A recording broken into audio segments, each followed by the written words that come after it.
Welcome, everyone. I'm Debi Mathias, Director of the QRIS National Learning Network with the BUILD Initiative.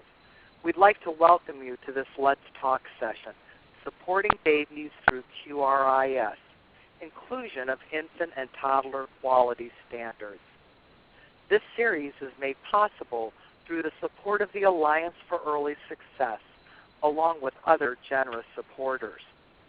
We began this series for state quality administrators to support their important work within states around systems building. Quality administrators are welcome to invite other participants as related to the specific topic of the call. And we know a number of you invited your infant toddler specialists or folks involved in your systems building work that are particularly interested in how we're working with infants and toddlers. We hope these calls enable us to share challenges, innovation, and promising practices between us. PowerPoints and resources will be posted on the QRIS NLN website under the webinar section. And you'll see we have some very special releases and information that you'll want to share widely within your state attached to this session from 0 to 3. After the session, a survey will pop up asking for your suggestions, resources we could post under this section, or questions you'd like to tackle, and we really appreciate your input. If you're working on a promising practice in your state, volunteer to present it or engage with colleagues around the topic. A few thoughts as we begin our discussion today. There are over 20 states and jurisdictions represented on the call today, and a majority of you mentioned that you had a strategy to include infants and toddlers in your QRIS, that you were intentionally and specifically thinking about that age group as you constructed your standards and the array of your supports and your continuous quality improvement work. So please feel free to add in the strategies and ideas you're working on and to make the conversation even more robust. As states and federal government discuss strengthening the pre-K component across the country, we wanted to make sure that we continued the conversation and consideration about the infant-toddler age group. We in the field really understand how important those early years are, and especially in a group care setting that we provide the strongest, best possible environments and relationships for our youngest citizens. We want to make this program as interactive as possible, and we need your help. We've selected some breaks in the presentation to hear about the work in your state for you to contribute your ideas or strategies, or for you to ask questions. We have the questions that folks gave us when they registered, and so we'll intersperse those throughout the presentation. But simply use the feature on your screen to raise your hand and let us know you want to speak. We can recognize you that way, or just put your question out there. And if you are going to talk yourself, just make sure to unmute your phone. I've often been sitting here talking away on mute, so make sure to unmute and then chime in. Or if you prefer, you can type your question or comment in the chat box feature. You can send it directly to the speaker, or you can share it with the entire group. So without further ado, I'd like to turn this over to our presenters, and we'd like to begin with Maria Mayoral. She's a senior policy analyst at 0 to 3.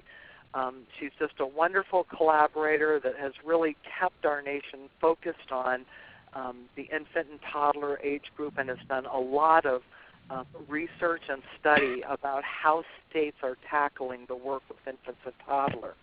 She works on both the federal and state teams to promote a developmental approach to early childhood policies and provides resources for policymakers and advocates on the unique developmental needs of infants and toddlers. Prior to joining 0 to 3, Maria worked on the Committee for Hispanic Children and Families and served as Director for Early Care and Education Institute.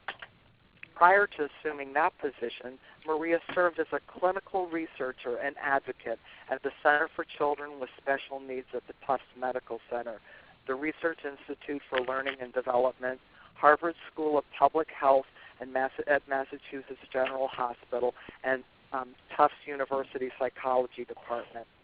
Maria's also worked in New York State's Early Childhood Advisory Council work groups, and so you can just see she has a tremendous amount of background.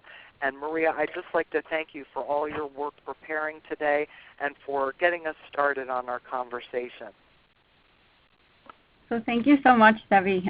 It really is a big pleasure for me to be here today. I'm actually very much looking forward to this conversation. I know that we have a lot of experts on this call.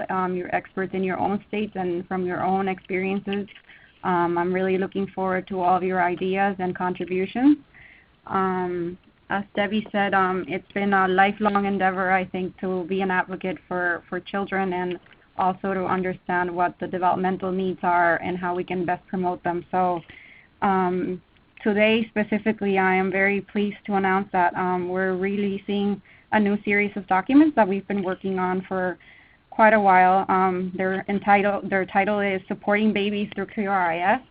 And that's really what the goal is to see how can we use QRIS, the platforms and levers that we've created through QRIS, and all the good stuff that's going on around that, and really support the unique needs of infants and toddlers.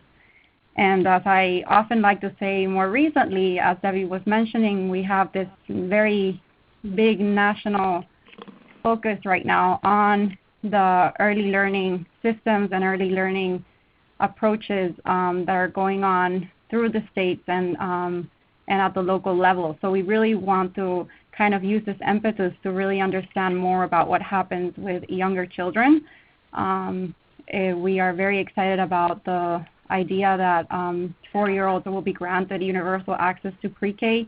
And with that initiative, we obviously are seeing that a lot of the children that are going to be in the child care or early care and learning atmosphere are going to be infants and toddlers. So knowing that that it's really going to be this age group that's going to be out there, we really want to make sure that we're supporting their needs and really being very intentional about what it is that we need to do with babies, that it's in some ways very similar or very different from other age groups. So as some of you may already know, for more than 35 years, 0 to 3 has been a leading voice for babies. And the way we do our work is that we infuse a lot of our materials with a lot of the science and research that's out there on babies' brains and what happens with development. And in that work, we're really trying to focus a lot on looking at things through our policy framework, which is very comprehensive and very much about the child as a whole. So we include good health, strong families, and positive early learning experiences in that sphere. And we see that all these things are really the foundation for learning that's going to follow, and it all starts at birth. So with this in mind, some of you might remember the former National Infant and Toddler Child Care Initiative that was funded by the Office of Child Care and operated by 0 to 3. And in 2011, the group actually conducted a review of existing statewide QRIS, and it really revealed that a lot of the indicators addressing the quality of care for infants and toddlers were largely absent. So in that work, when I first came on board to 0 to 3, I remember being very intrigued by that and really wanting to understand how the landscape had either evolved or not evolved since then. So with this in mind, we developed a series of documents, and it really encompasses 3 different documents. It includes a national scan of the operation status of U.S. states and jurisdictions.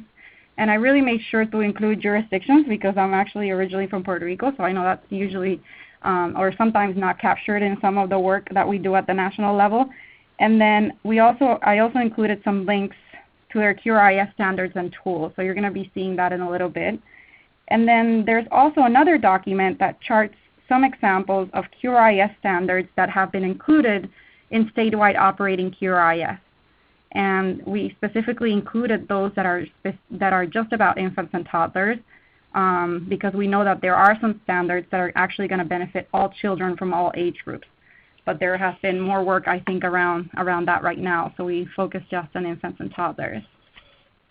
So in order to look at these documents at some point, we've actually included the website for them. It's in the chat box, so you can feel free to go back to that at some point if you're interested in reading and going through them. Next slide, please. There, sorry. So when we look at the next slide, we see that in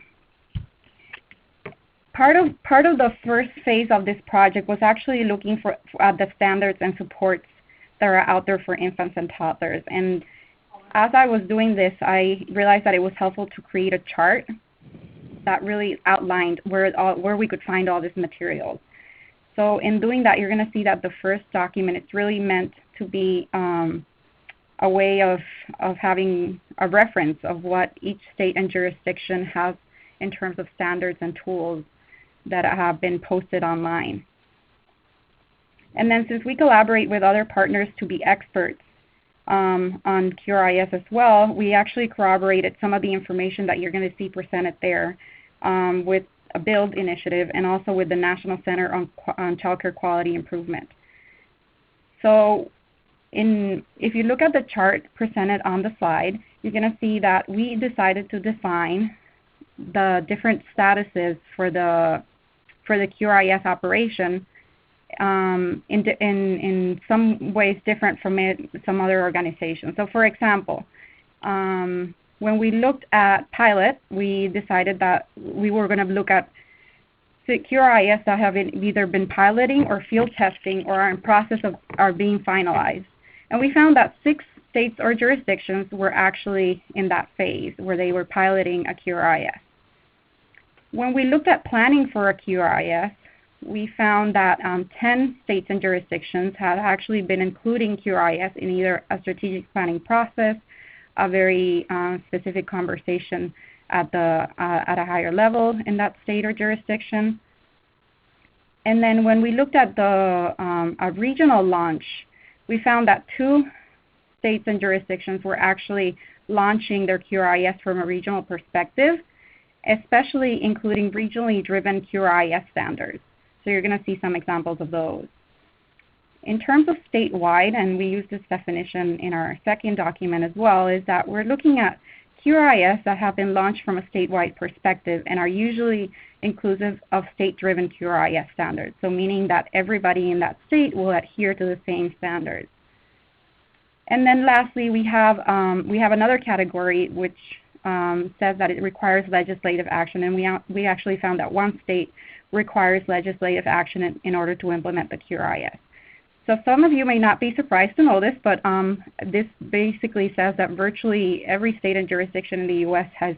is having some sort of movement or at least a conversation or something is going on around QRIS, which is really, really exciting from where we were back in 2011. So I think this is great news. It also means that we have a lot of work to do to really try to influence these systems and make sure that they include all the components that we would want to see. When we look at the next slide, in terms of the tools and standards, so you're all probably wondering what was it that we were looking for in terms of infant-toddler supports. And the first thing that I started out with was looking at the actual QRIS tool and standards, because that's something that's very, very much out there, very much very direct, and something that we could really look at and understand where could we find infants and toddlers. So for example, the first thing that we asked ourselves is, where are infants and toddlers? So we know that infants and toddlers are in center-based care. We also know they're in family childcare because it's mixed age group and they usually can take up very young children. And then we also know that a lot of infants and toddlers are in unlicensed, registered, or license exempt care. This is actually a modality that will usually not be included in QRIS, but some states have decided to do that, and we actually have a state today that's going to talk a little bit more about that. But mostly, when you look at the scan throughout the whole nation, most states will have center-based standards and family child care standards either together and in most cases, there are going to be separate standards for each. So those were the tools that I was looking at when we looked at the QRIS. So we definitely excluded tools that were created for children beyond preschool or that would be in the school-aged system, at least for this review, because we're focusing on infants and toddlers. So after that, in terms of the standards, there's different ways to look at the standards, and this is where it got really complex, because originally I thought, okay, I'm just going to look at the standards. I'm going to see which ones are infant toddler specific and which ones aren't, and that's it. But it really wasn't that simple. Some states will just use standards to measure a program's quality through QRIS, and that's their only metric or system to measure quality. And in those cases, it's pretty simple in the sense that that's all you would need to look at. But in some cases, and it's actually becoming more of the norm now, to see that most states are actually linking their QRIS to external tools and instruments. And an example that we saw very often is environmental rating scales, as you probably all know, the CLASS tool, and other tools that are out there that people are starting to believe that can measure certain aspects of a program's quality and would then help measure the program quality as a whole. And then the next thing that we looked at is that we realized that there are links to external systems. So QRIS are really starting to become what we originally intended them to do, which is really become a system of supports for providers and programs in order to improve quality. So an example of this is that some systems might be linked to their state trainer registry, for example, or they might be linked to a professional development lattice, things like that. And in those cases, it was harder to really understand the whole system just through the standards. So with that disclaimer that this is really the focus of today's conversation is going to be mostly on standards, we really want to definitely talk about the broader system, but we first started with the standards. So when we look at the standards, there wasn't a really easy way to do this in a systematic way, because every QRIS is different, and you probably all know this, but some QRIS have some themes that are very similar, but sometimes they're very different. So the categories that I ended up coming up with after doing more of a review and understanding what the different QRIS were included teaching and learning, which underneath that were our daily interactions and relationships, teaching and learning, physical learning environment, developmental screening and assessments, which is crucial for this age group, curriculum, and children with special needs. The other component that we also saw was family engagement, and that again, this is a crucial piece for all children, but for infants and toddlers, we're finding that there are very special pieces within family engagement that have to be in place. And then there's also professional development and staff qualifications. So that's a theme. I would say all QRIS have that in their systems. So we also wanted to incorporate and look at that specifically for infants and toddlers. In terms of health and safety, there's environmental safety and physical health, nutrition, which we also know, again, is very important, and it's getting more and more attention both for children and for adults, and then physical activity.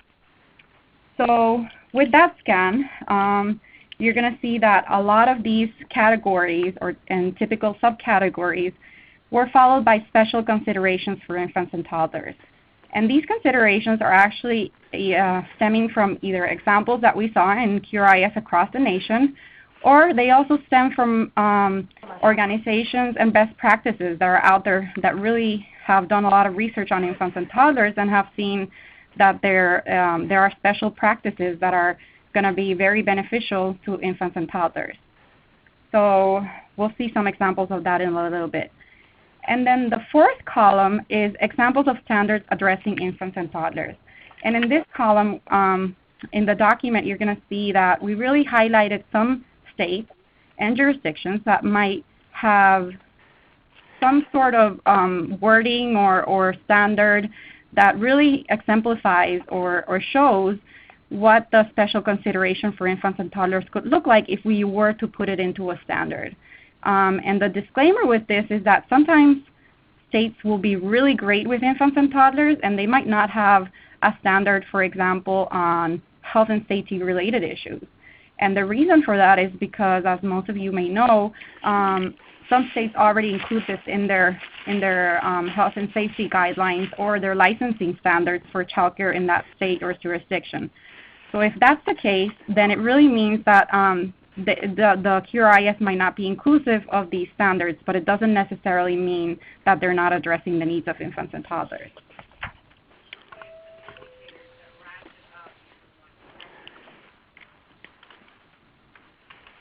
So when we look at the inclusion of infant-toddler quality standards, I'm just going to provide a couple of examples of things that you're going to be seeing throughout the document, and just so you can visualize the flow of information. The first example is that under curriculum and daily interactions, you would see that a special consideration for infants and toddlers under this category would be daily plans, curriculum, and professional development are aligned with infant-toddler early learning guidelines. And this is a great one because actually most states at this point have infant-toddler early learning guidelines. So now that every state and jurisdiction has developed them, we really want to see, or almost every, we really want to see that these guidelines are a centerpiece for a lot of the professional development, a lot of the curriculum building, and really become part of that system. So if that's the case, then that's really one where having the standard in there is really tied to this whole initiative around promoting those early learning guidelines and making sure that the workforce is equipped to really work around those guidelines.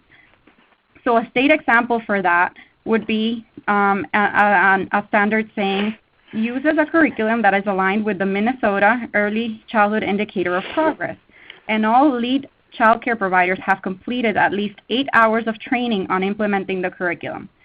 And that was great to see because we are in this standard, you're seeing that it's not just about really aligning the curriculum, it's also about making sure that providers are getting the professional development in those standards and in those guidelines and also the curriculum. So that's really what we would want to see in a state when trying to make sure that the infant-toddler early learning guidelines are infusing the QRIS. And something else that you're going to see is that underneath each state example, there is a citation noting when does the program get the actual points for that indicator.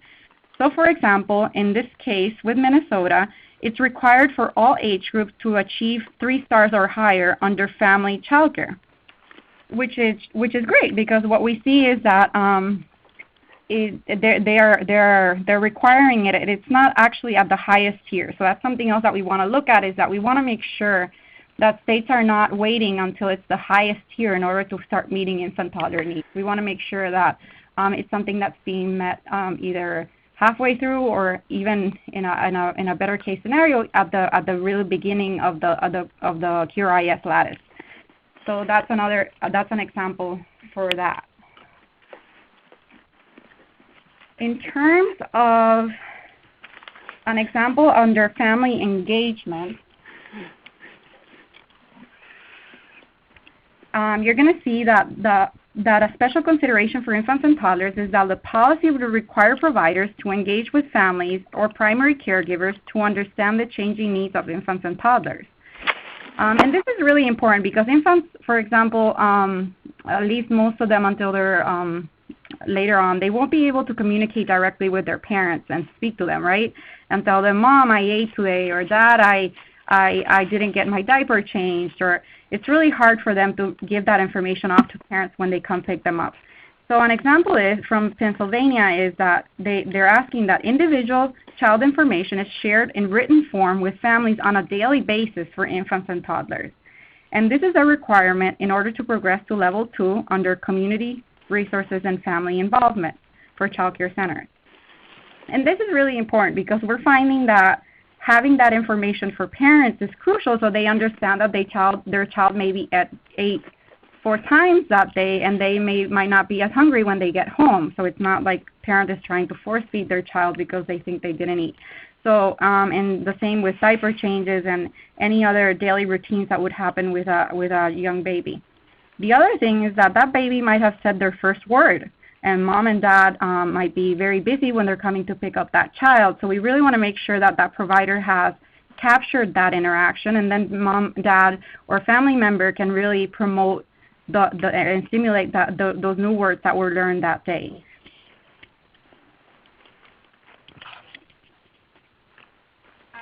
And this is actually the last example. And then in terms of another special consideration is a policy limiting or prohibiting TV time or screen time.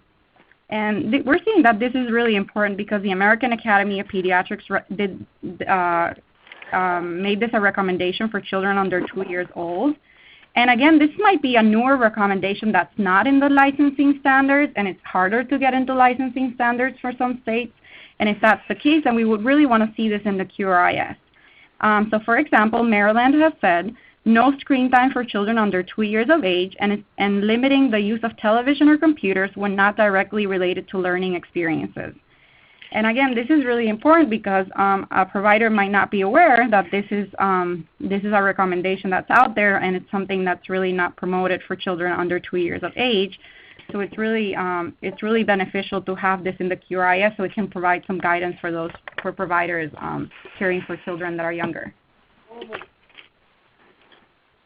So in conclusion, we're finding that that QRIS can and should be designed to help promote the unique developmental needs of infants and toddlers, either through standards or supports. And I want to make that very clear. It's not just about the standards. There are other supports that states and jurisdictions can put in place in order to make sure that they're supporting the needs of infants and toddlers.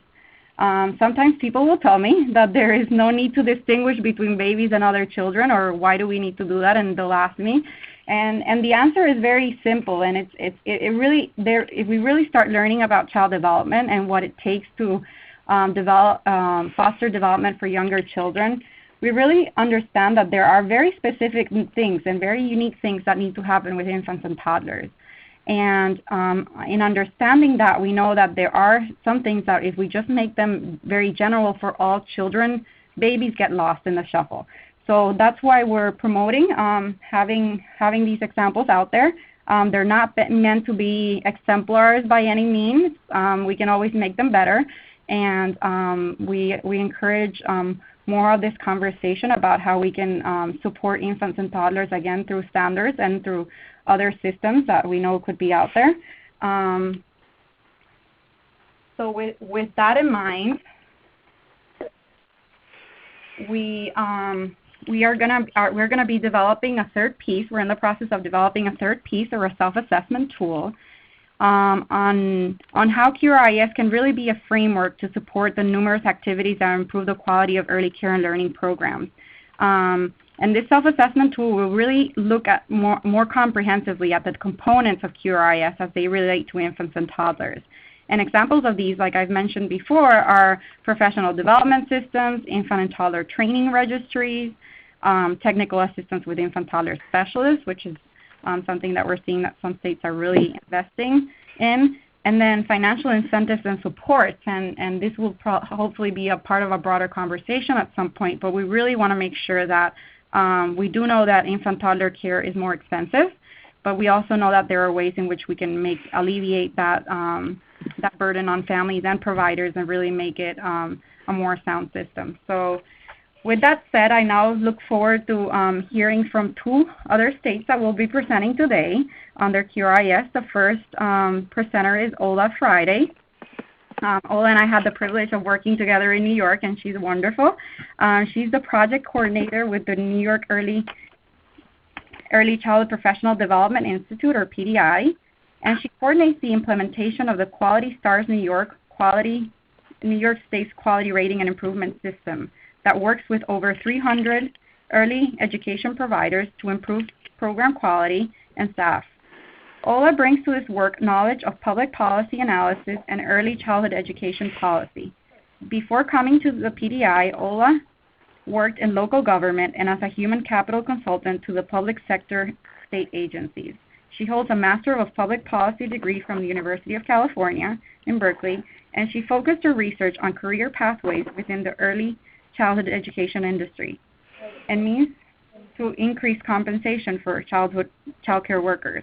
Ola is a member of the National Association for the Education of Young Children and a founding board member of the New York City Urban Fellows Alumni Association.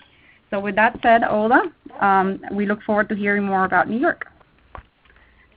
Thanks, Maria, for that great introduction. Hi, everyone. I'm happy to be on the call today, sharing with you a bit about what New York State has been doing in our quality rating and improvement system, and specifically how we try to address the needs of infants and toddlers in our QRIS. So the slide that you're seeing is just an introductory slide to Quality Stars New York, which is New York State's version of the QRIS. So just a bit of background of our system. We've been developing our system for over 8 years now, and we're currently in the first phase of statewide implementation. Our implementation is being rolled out in a regional approach. So on the right, you'll see the state map. And I just want to check, can everyone hear me okay? Yes, we can. Great, thank you. So on the right-hand side, it's a bit small, but you see the state map with New York, and then we have an indication of our counties that we're implementing. And we're pretty much statewide in all of our 9 out of the 10 regions of the state. The idea with our quality rating and improvement system is that it's statewide. Like I said, it's voluntary, so programs only have to be licensed or registered to provide care or regulated by another entity such as the State Education Department in order to participate with us. The Star 1 level is really for regulatory care. So it's you come in at a Star 1 as long as you're regulated by a state entity, and then you can earn additional points in our system and move up the Star level. So our standards they're point-based, and they cover 4 different categories, which is very similar to other state categories. We look at the learning environment, family engagement, staff qualifications and experience, and management and leadership. And programs are then placed on the Star level according to the percentage of points that they earn. We field tested our standards back in 2010, and we learned a lot from that field test actually, and went back to the standards. And as a part of that process too, also further highlighted the standards that reflected work with infants and toddlers, and so we did a lot of work with those standards as well as our other standards. So we went through a whole revision process back in 2011 and 2012, and now we're implementing the revised version of the standards, and we'll have this current version in place for at least another 3 years or so we can get some good information about how the current standards are working in programs.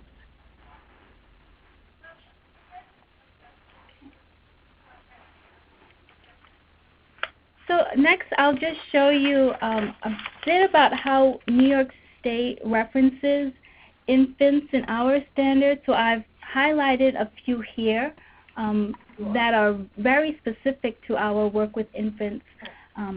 But we also have a lot of other standards as well that are very applicable to working with infants, and we encourage programs to be very mindful of that throughout their engagement with our program standards. So really from the onset of our work, back in 2005 when we were first drafting the standards, we've always been specific to make sure that we're addressing the needs of infants and toddlers in our standards. So that from the very beginning, that was really deemed important in New York State because we know that the work that programs do with their infants and toddlers is so important. And in fact, it's some of the hardest work that happens, and we also know that that's also where a lot of the needs are in programs. And we know that from a lot of our environment rating scale assessment results, programs tend to score lower on the ITERs than on the ECHRs we've been seeing in New York State. So we know that there's a need there. So we felt at the very beginning to really highlight the high-quality indicators that programs should have in place for their work with infants and toddlers. And so today, you'll see the three major standards that we have specific to serving infants, but then, like I said, our other standards as well apply. So at the very top here, we talk about opportunities to move freely and making sure that we reference tummy time for infants. Again, really referencing the American Academy of Pediatrics guidelines here around tummy time and making sure we put that in there. Then also we look at how programs support breastfeeding for those families that choose to do so. And here we really link to the CACFP Breastfeeding Friendly Certificate Program. And so as much as possible, we do try to align with other initiatives that are happening either nationally or statewide in our standards. So here I really wanted to point providers to CACFP and their good work around that certificate program and the self-assessment that they have in place.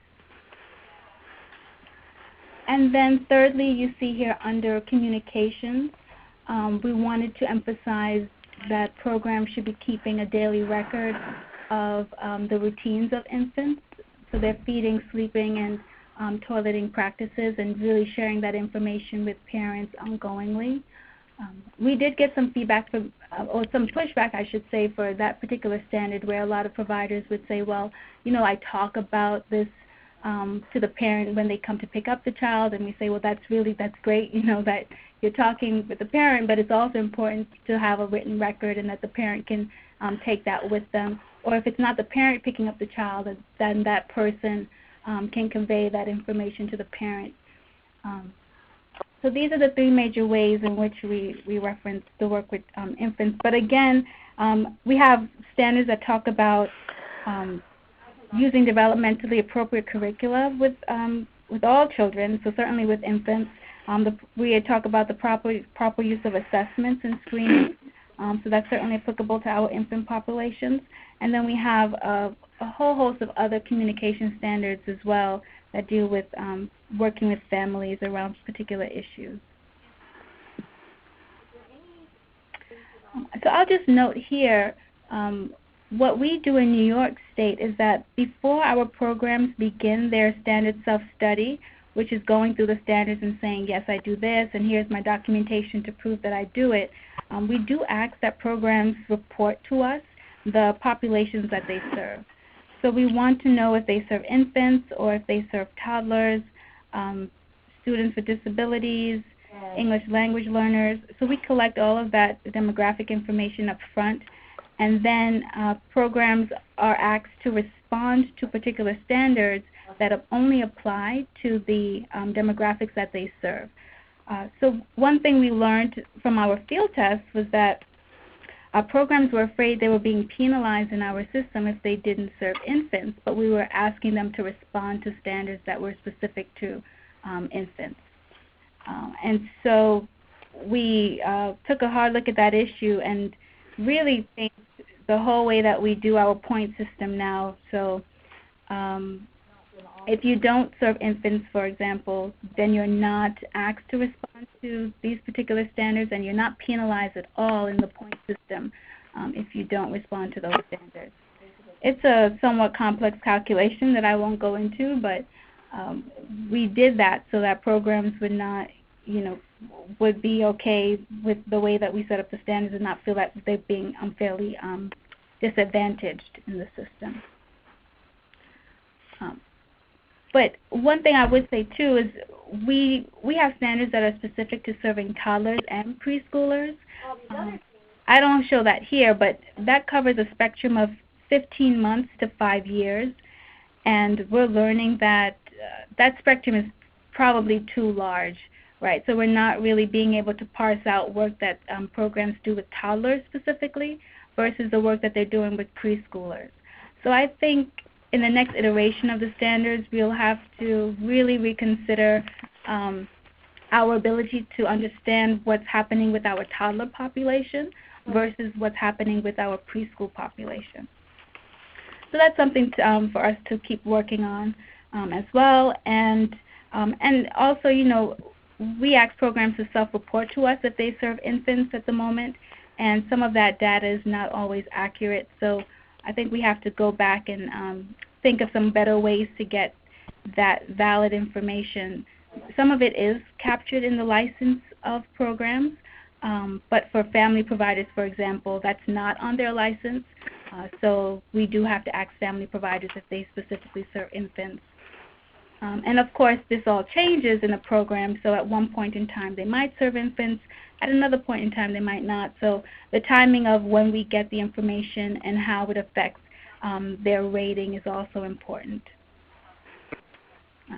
And I just wanted to share with you all, too, if you're curious, about 95 of our 187 centers serve infants, and 113 of our 116 family homes serve infants. So certainly the vast majority of our family providers are serving infants, and less than half of our centers are.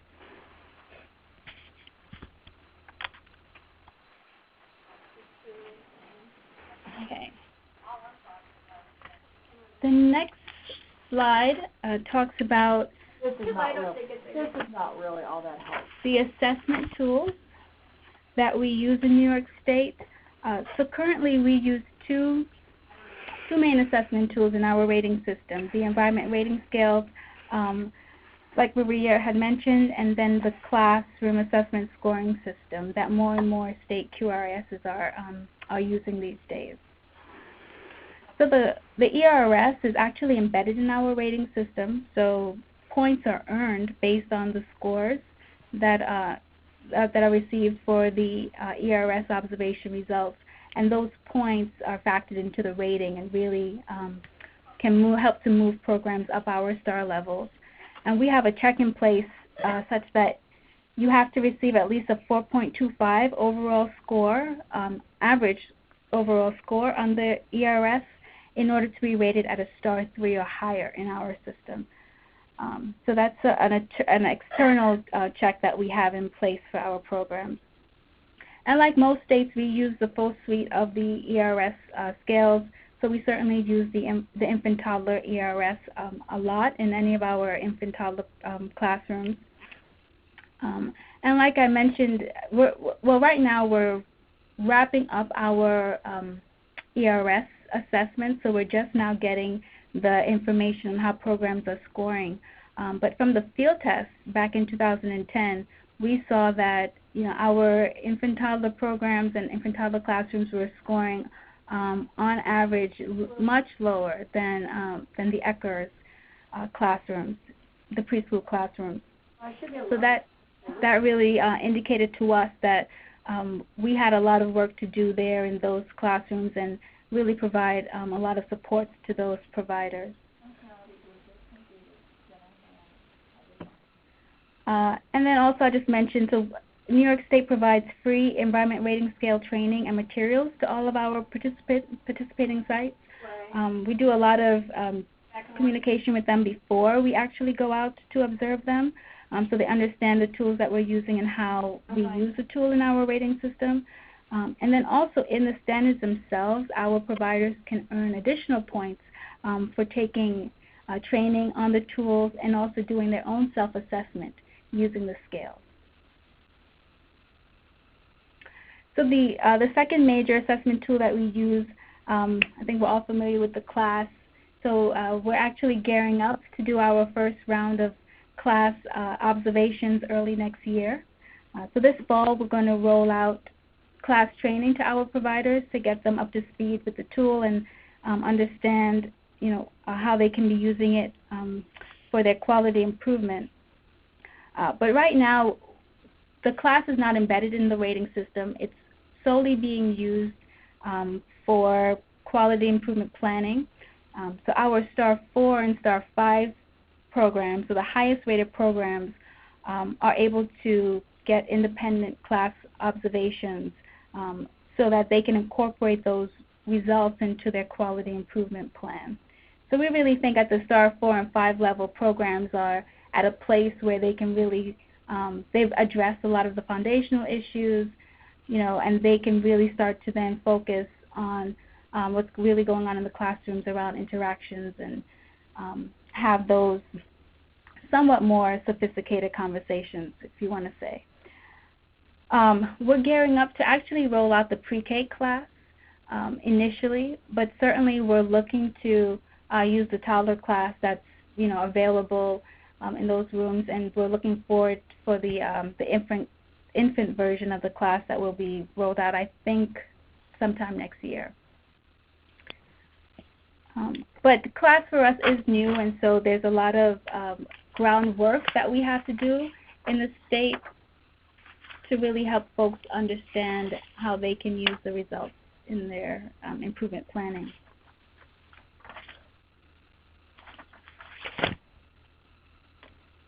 Okay, next slide. So this slide just talks a bit about the supports that we provide to our infant and toddler programs and professionals. So after the programs go through the standard self-study, then we go out, we independently observe them, using the ERS or the class, and so we incorporate all of those assessment results into their quality improvement plan, and that's really where I like to say the fun begins, right? So we have the data, the information, we know what programs are at a baseline, and then we can really build out the plan and think about our goals for the year and what are the action items that have to be in place and get done and be resourced in order to accomplish those goals. So this is the fun stuff for our programs, we hope. And so we really try to focus a lot on training and technical assistance and also credit-bearing coursework. I don't have that up here, but we really try to steer folks away from the one-off training and really tie any training that we do to on-site technical assistance as a follow-up support. And in terms of our infant toddler programs, we have a really robust cadre of PITCs, so the Program for Infant Toddler Care trainers around the state. And so we really try to tap that network and link our high needs infant toddler programs to a PITC trainer that can really help them address their individualized targeted needs that have been identified as a result of the assessment results and as a result of the standard self-study process, and work with those programs. We also have supports in place to help providers obtain the New York State Infant Toddler Credential. So that credential is listed in the standards, so it's a really clear indication for us to help programs meet that credential. There are points associated with it, and so we've seen some interest in providers in trying to get that statewide credential. And then, of course, we also reference the Infant Toddler CDA in our standards, and so there's a lot of interest, I think, nationally around the CDA. So we've been steering folks as well to the CDA and the infant toddler. And when available, we try to tie the CDA to credit, a credit-bearing CDA, but that's not always possible. And then the one other thing I mentioned too is in the field tests we actually use the PITC PARS, which is the Program Assessment Rating Scale that's tied to the PITC program. This is all out of WestEd, and I'm sure many of you are familiar with PITC.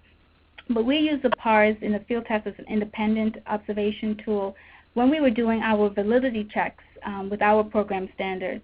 And I think we will investigate continuing the use of the PARS tool, just to offer it as an option, as one of the many sort of assessment tools that programs have access to and can get resources to get trained on and implement in New York State. We really want to provide some variety to programs around the different tools that they can access and that we can support them on.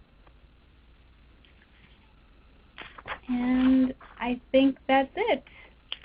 Well, thanks so much, Ola.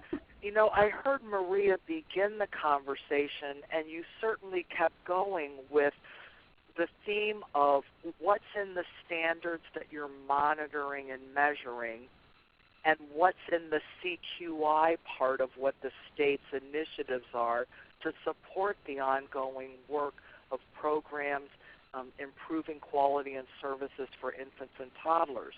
It's an interesting, I'm sure, tension for states to figure out, are these things going to go into the standards that we're holding programs accountable for a certain level, or are they going to go into the CQI for considerations about improvement? And I heard you, Ola, specifically say that the infant toddler credential and CDA, you might be seeing more an uptick of interest in that because it's in your standards and not just in the CQI part. Is that what I heard you say, that you felt it was important to have it in the standard part?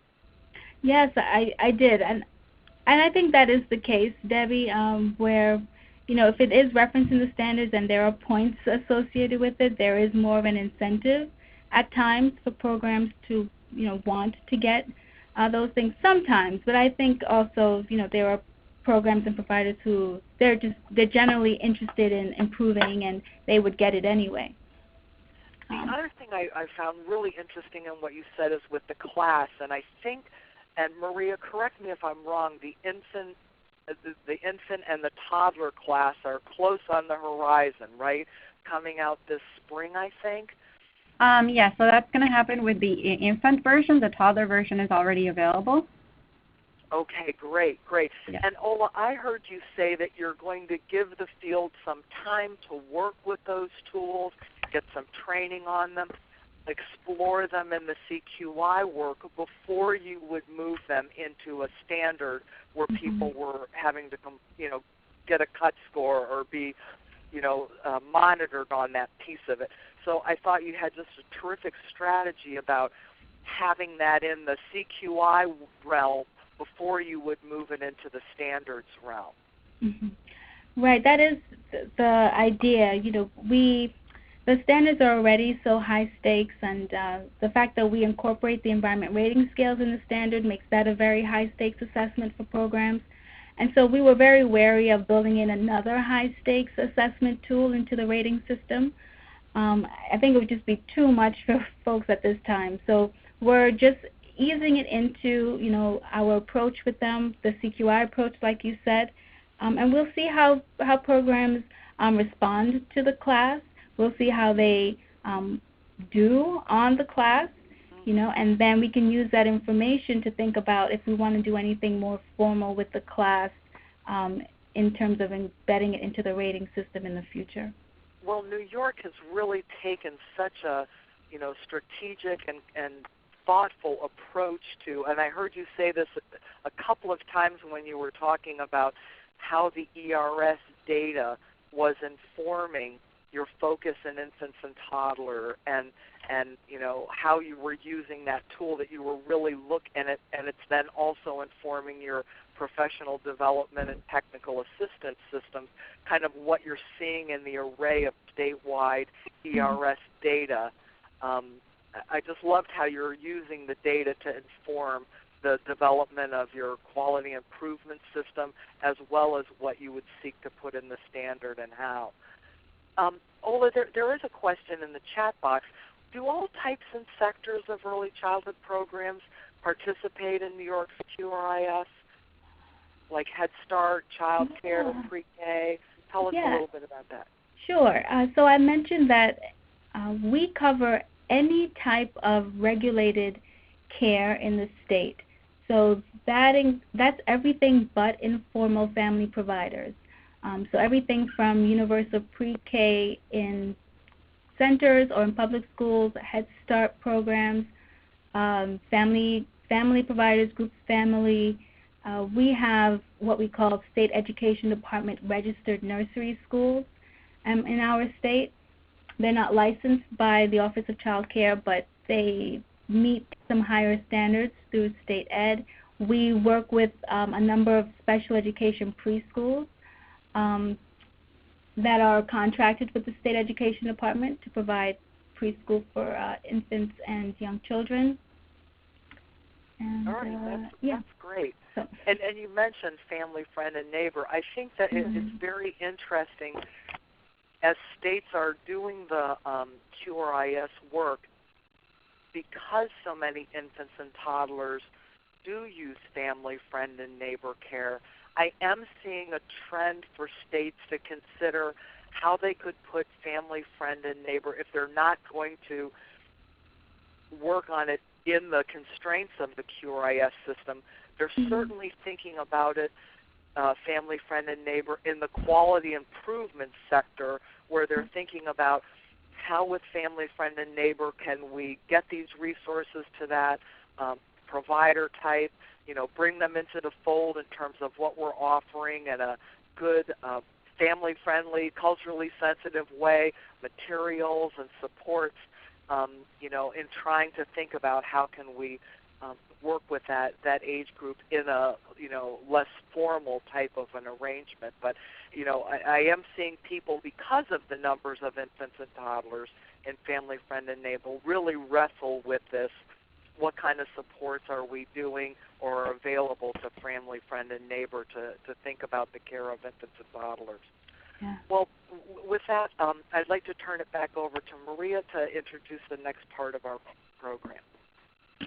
Thank you, Debbie and Ola. This is a very rich discussion. So without further ado, I'd like to introduce Lisa Henley. Lisa comes with over 25 years of experience working in the early childhood field, 20 of which were spent providing professional development to early childhood educators. She presently is the director of the Child Care Quality Initiatives at the Indiana Association for Child Care Resource and Referral State Network, where she directs the Better Baby Care Indiana campaign. The Better Baby Care Indiana campaign is part of a national movement to improve child care environments and support systems for parents and caregivers of infants and toddlers. Ms. Henley seeks to work in collaboration with existing national, state, and local organizations to bring attention to the issues and to improve the policies that govern the quality of care and parent education, family support, and related policies. Prior to her work in Indiana CCR&R, Ms. Henley was a child care teacher, child care center director, a child development associate instructor, and a mentor, and education coordinator. So we're very excited to have you here with us and sharing more of the QRIS in Indiana. Well, thank you for that introduction. I'm very thrilled to talk to everyone today about what Indiana is doing with regard to infants and toddlers in our quality rating improvement system. That system is called Path to Quality. Just to give you a little bit of history about how far we've come. Back in the late 90s, we had a group of folks up in the northeast part of our state that were really concerned about the quality of care for children and how to talk about that quality of care to families and also communities. And so that's how the Path to Quality started, is that they decided that we needed a system in which to communicate that. So that's through our local agency, CCR&R agency, Early Childhood Alliance, and they launched that then in 2000. So they covered about 6 counties in the northeast part of our state. And as they had great success with that, then another one of our local child care resource and referral agencies decided to seek funding and pilot it in their part of the state. And so that was 4 Cs of Southern Indiana, so covering several counties in the southwest part of our state.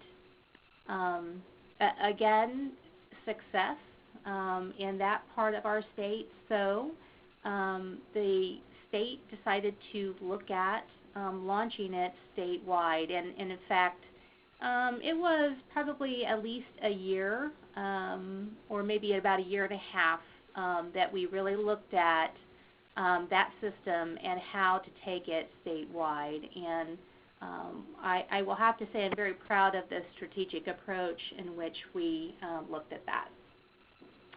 I will also tell you that our system is also a voluntary system.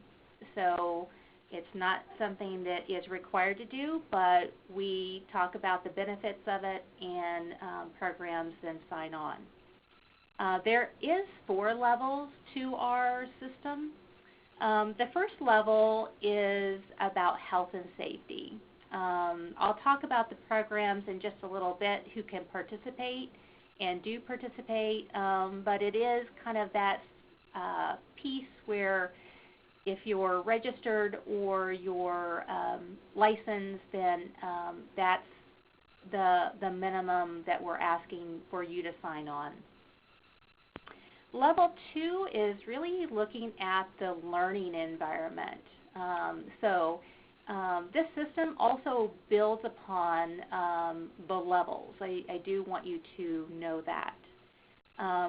Level 4 is about planned curriculum and the supports that go with that. And the highest level at level 4 is national accreditation. So centers and family child care homes are attaining that, and then that's where they're at.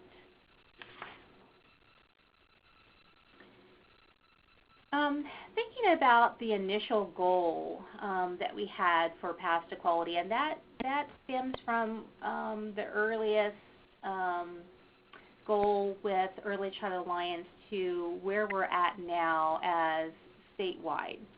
And so that is to develop awareness of and commitment to the importance of high quality early care and education for all children in the community. And so that's remained a constant.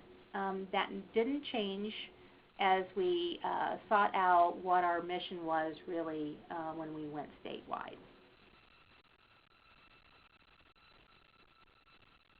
Okay, I want to talk about the rationale. Why did we decide to give focus specifically in the standards to that infant toddler population? And to really understand that is to really think through our history and what's gone on or what didn't go on with infants and toddlers in our state. So looking back, we want to think about the adoption of Better Baby Care Indiana, which is the program that I work with directly. We actually adopted that in 2001. Several of our state and local staff were at a national conference and heard Joan Lombardi talk about this national movement for better baby care. And so Indiana immediately adopted that as a state campaign. So that was about to improve the quality of care for infants and toddlers and how to communicate that to families as well.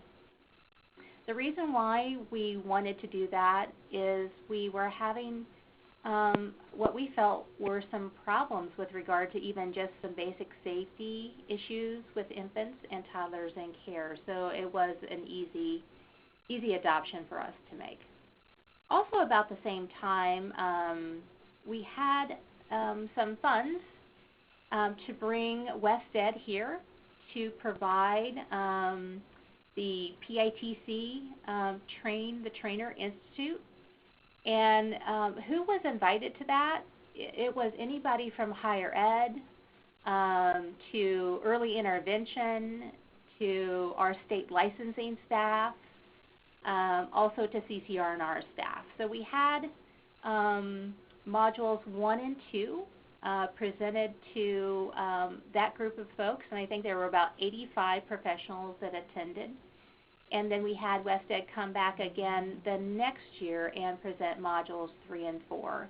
And those folks were responsible for getting their papers completed and getting that certification and then providing that training to folks within the community across the state.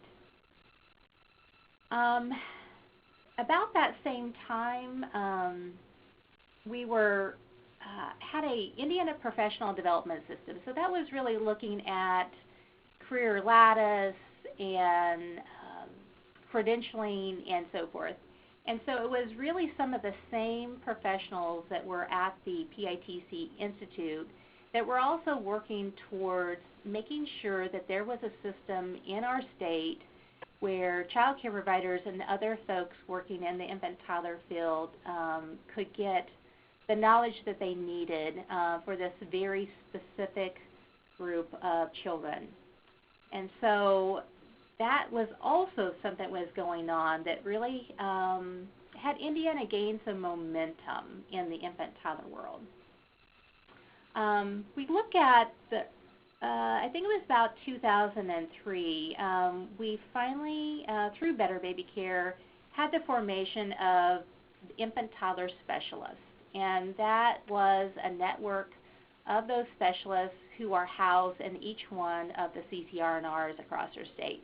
And presently we have 9 of those agencies. And they're still in place to this day. So we've been in place for a little bit over 10 years now. Also, we had Purdue University and IU, Indiana University, come together. We had 2 professors who really had a strong focus, and they had a personal mission to provide support to professionals in our field and provide that support to them in research and high-level training and conferences. And so that was ITSE. That became a membership organization of a network of infant toddler leaders within our field. So that being said, that we've had this rich history of knowing that we needed to really change things for infants and toddlers in care in our state. Before I go on from this slide, I do want to talk about supports to the providers on path to quality.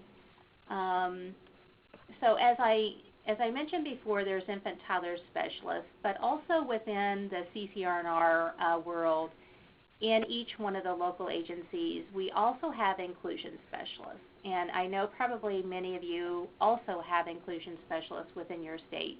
But what that means here in Indiana is that we have those inclusion specialists that are there to support children with special needs, to make sure they're included in care, and to support the providers with training and technical assistance, but also to help families as they're seeking out care as well.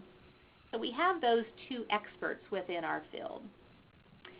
Thinking about the system of path to quality and engaging really partners across the state for child care programs that participate. On level 1 and level 2, they are assigned a mentor. And the mentors are housed within the Child Care Resource and Referral Agency. And they work with those programs to work through the standards, to understand them, to support them. So they're really their coach to get them from one level to the next. Very, very relationship-based. Then we have our Indiana Association for the Education of Young Children. And actually they have quality advisors who have for a long time been working with the accreditation project that we have in our state to help out any program in a center or a ministry or a home that is seeking accreditation. And they have quality advisors. And the quality advisors is assigned to level 3 and level 4 providers. And they help provide that support to the folks that are moving towards that accreditation. Now, engaging the inclusion specialists and the infant toddler specialists in the standards, that is if there are issues related to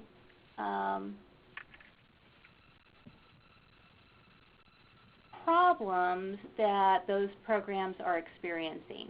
And what they do is they go oftentimes alongside the mentor or the quality advisor. And that's really all about messaging, so that once the infant toddler specialist or inclusion specialist leave that program, then the good work and the understanding of what should be happening for infants and toddlers in care continue on.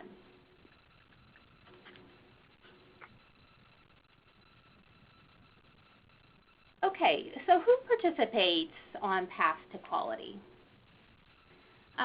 We have, again, as I said before, it's a voluntary program. And we have currently over 2,300 programs across our state that are participating. And of those programs, we have licensed child care centers, and presently we have 89.5% of the licensed child care centers across our state are participating in Path to Quality. 63.4% of our licensed family child care homes are participating. And then I want to clarify this next percent. We have unlicensed registered ministries in our state, but only unless they have a voluntary certification, which means they're meeting higher standards, can they participate on Path to Quality. So with that being said, I just want to make the statement that it's 12% of all unlicensed registered ministries that are participating. And an important piece, too, just to share, is 65% of CCDF children are cared for in Path to Quality programs. We have quite very informed consumer education piece that is given to families when they're seeking child care. Okay, so I do want to start to talk about where we're at with our standards. This issue of standards versus assessment tools. So we do have standards where we're not utilizing an assessment tool like the ITERS or ECHRS during the level advancement, but we do have a piece of that in our evaluation, which I will speak about. But the Indiana Department of Education determined that Path to Quality standards align with the Indiana Early Learning Guidelines, and they're called the Foundations to the Indiana Academic Standards for Young Children, birth to age 5.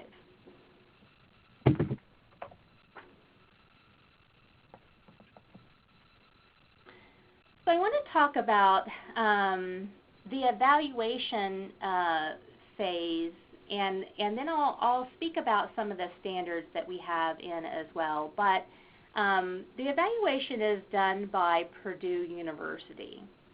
And Purdue, when we were looking to implement these standards in 2008, they looked at the research base, and based upon the standards that were in place, it supported that the standards were good and aligned. So that's why we decided not to go with ERS at the time. Phase 2 of an evaluation that we have done here in Indiana, we started probably about a year out of when we went statewide, and the results came in September of 2011. And we looked at families, programs, and children. And so with that Phase 2 evaluation, we really just did interviews and gathered demographics about families who had their children in a Path to Quality program. With programs, though, we did have the evaluators implement the ITERS, ECHRS, and the FICRS in their assessment of those programs and how well they were doing.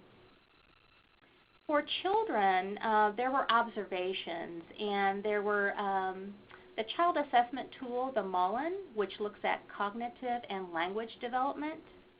And then also they had the providers do a survey on children with the BITSI, which is the social emotional aspect.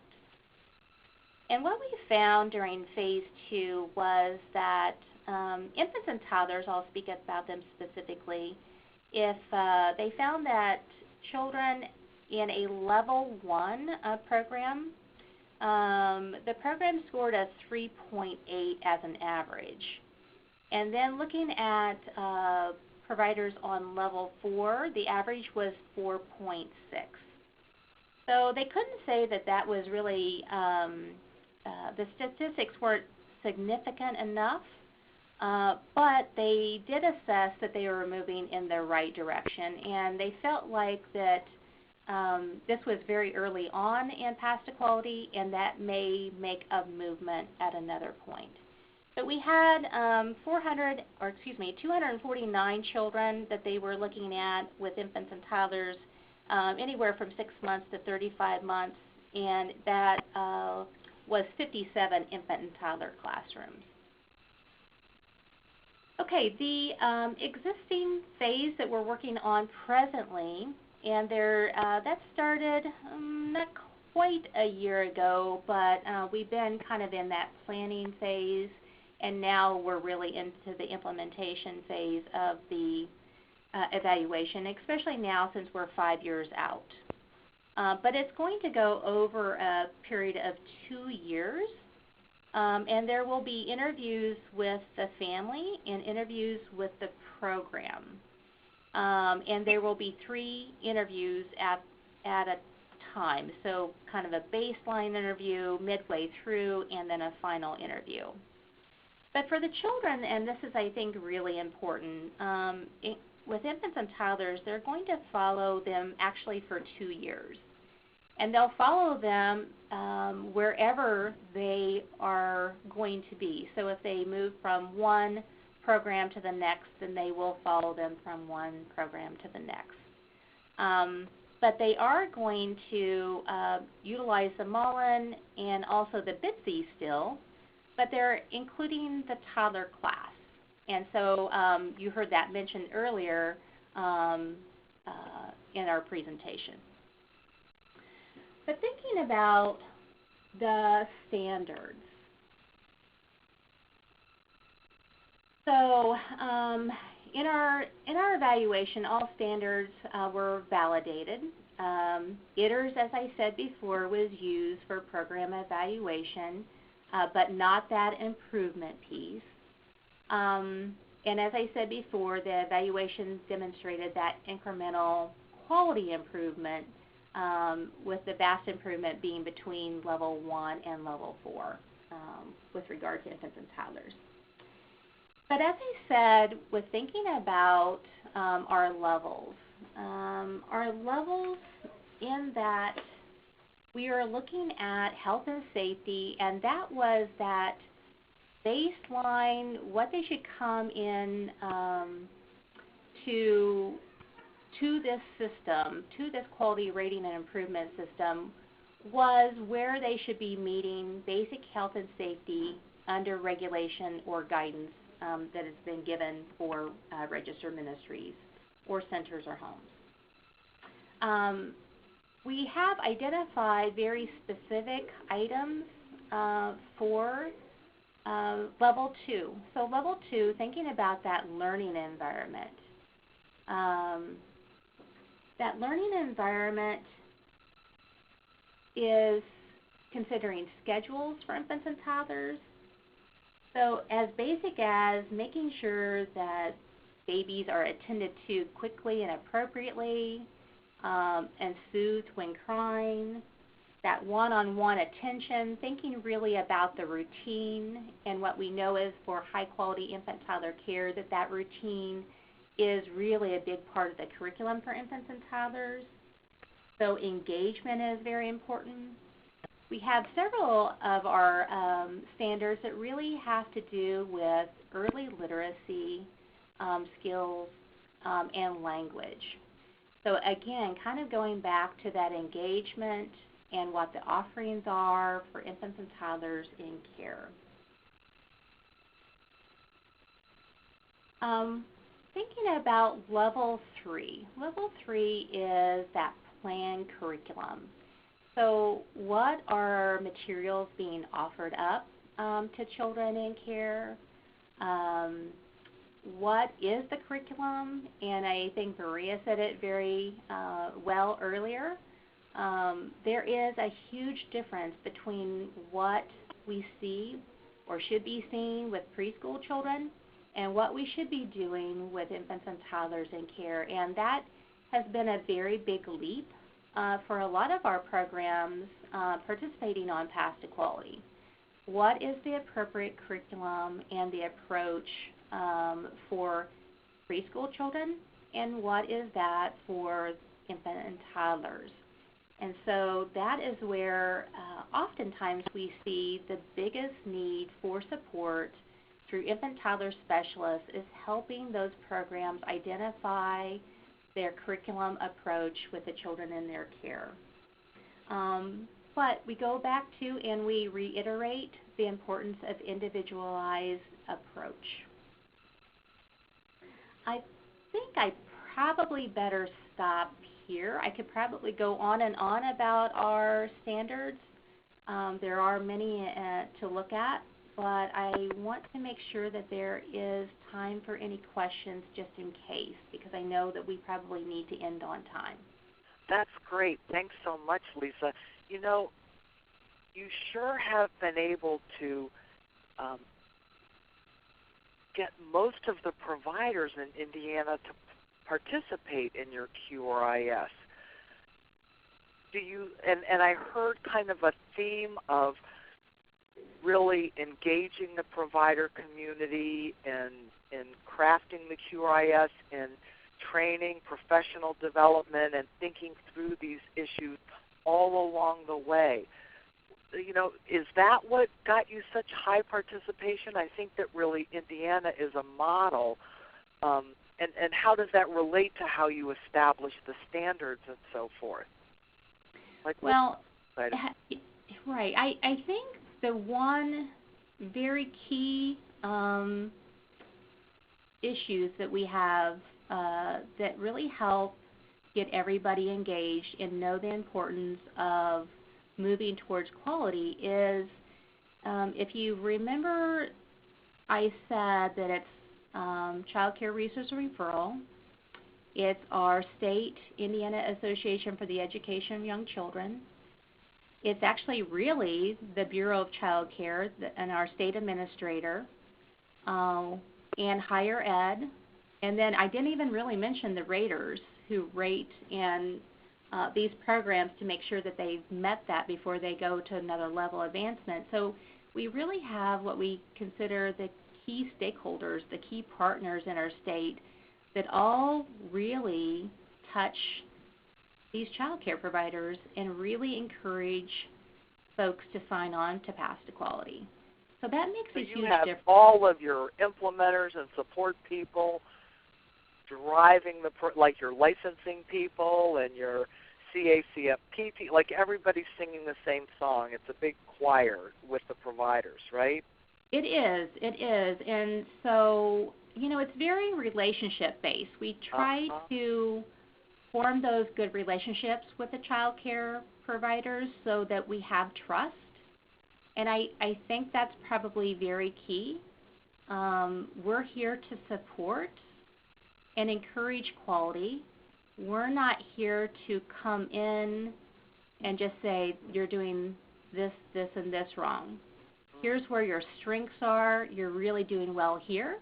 And here's how we're going to, as a team, approach the areas of need. And that feels different, doesn't it?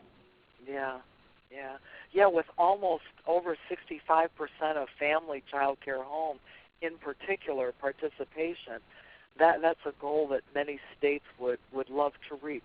Now, you've been saying child care. Let me go back to the question we had in the chat box for Ola. Does your QRIS include Head Start and pre-K and school-based preschool? Well, in Indiana, we have, I think, about 39 grantees, Head Start grantees across our state. And not all of their sites are licensed. Some are, some are not. So if they are licensed, Head Start programs are licensed, they may participate. Because that's kind of the floor of entering the system if you are licensed. Or as I said with registered ministries, if they have achieved this higher level of certification, which is closer to like a licensed child care center. So we actually have in Indiana, there are several types of programs who care for children and provide that care, but are not licensed, they're exempt. So we've got several programs that are not participating, and I would say that's probably really a goal for ourselves in the long term. How can we get anybody who is caring for children of whatever level to be a participant? Well, thank you so much, Lisa. I know that other questions or challenges we saw during the sign-up were the extreme cost of providing, especially center-based infant and toddler, high-quality early learning experiences. When you tend to the ratios and group size, that gets us to a good quality of care and support for babies, it is a very expensive endeavor. And so I think that's another conversation on another webinar. Maria, I'd just like to ask you, do you have any final thoughts to wrap us up here, or any comment that you'd like to make as we close out our session for the day? Well, first of all, I would like to thank our presenters and everybody that's on the call. I think it's great to start this dialogue. As you're saying, I'm actually looking forward to many more dialogues about this. I think there's a lot of things that we still need to talk about. I was really glad to hear some of the very concrete, specific examples from both New York and Indiana, and particularly how you're going back and really looking at the data and what it's showing you. And for example, I keep thinking about what Ola said in terms of how they're finding that the ITER scores are substantially lower from the other, the ECR scores, for example, and what does that mean, and how do we support these programs that are really targeting younger children, because as the shift and the system continues to evolve to provide more and more supports for infants and toddlers, we really have to support the workforce, have to support those programs. So I really think that there's a lot that we can do. We are seeing very good examples from states on things that you're already doing in terms of standards, in terms of supports, in terms of quality improvement initiatives, and really making it a robust system for infants and toddlers. So I'm really, really excited that we're starting this conversation. Well, I'd like to thank all three of you so much for preparing your presentations and for getting us thinking and understanding, like you said, Maria, concrete examples of how to work with infants and toddlers within systems building, and really to have a good consideration for that age group. Thank you so much. And we're going to skip December's Let's Talk, because we know everybody's fully deployed after the middle of the month, but we'll come back again in January, and we have some very exciting content planned for next year, and we really look forward to working with everyone in the new year. Goodbye. Thank you.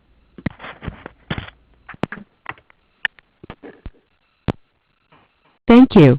Please stand by.